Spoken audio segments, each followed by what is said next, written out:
Hey everybody, Miss Natalie here, coming to you from one of the children's worship rooms here at church.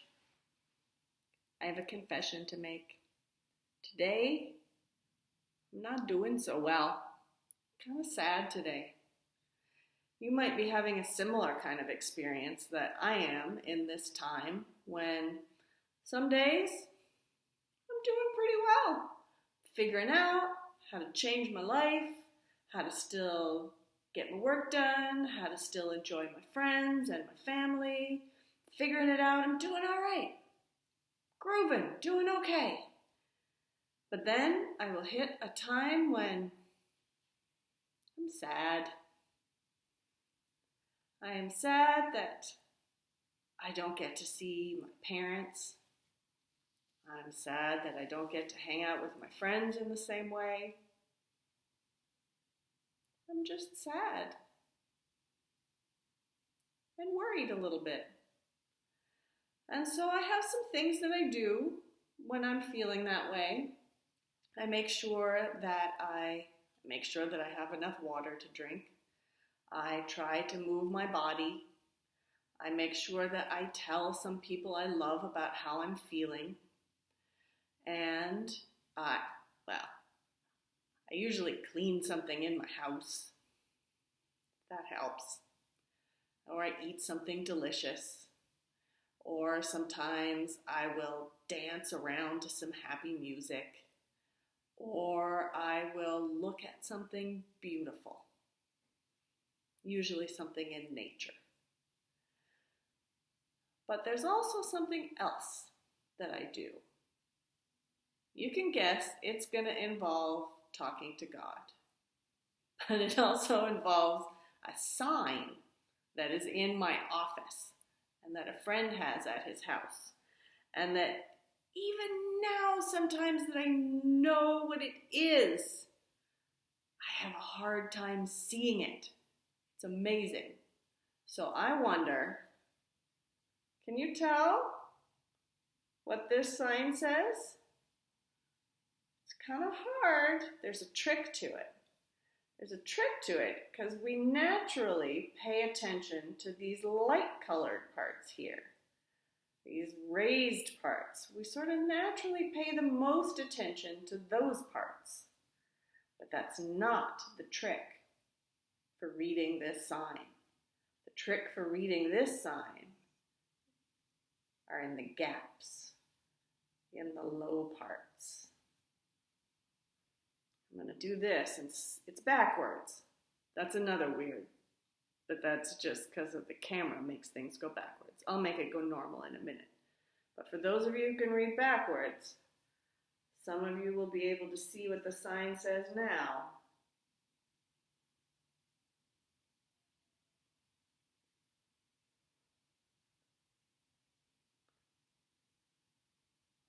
It's pretty fun. But let me show everybody what it looks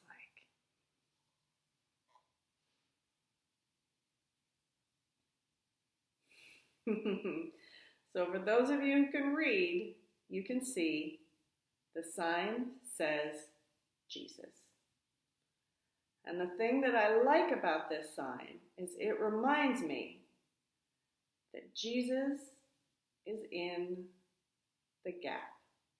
Jesus is in the low parts.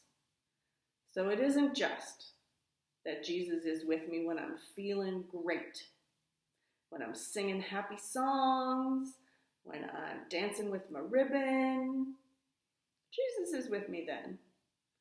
But Jesus is also with me when I am sad, when I am frustrated, when I am feeling down. Because Jesus is also in the gap. And that always reminds me of one of my favorite promises of Jesus. He says it in Matthew 28.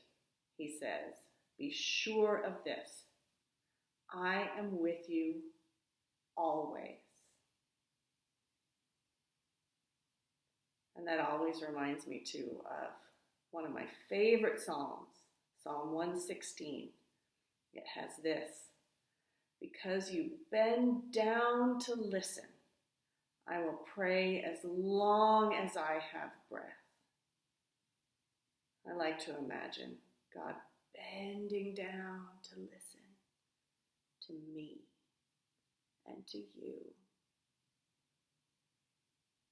And this is also a fun verse with a fun name.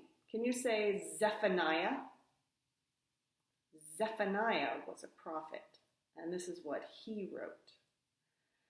For the Lord your God is living among you. Living among you. He is a mighty Savior.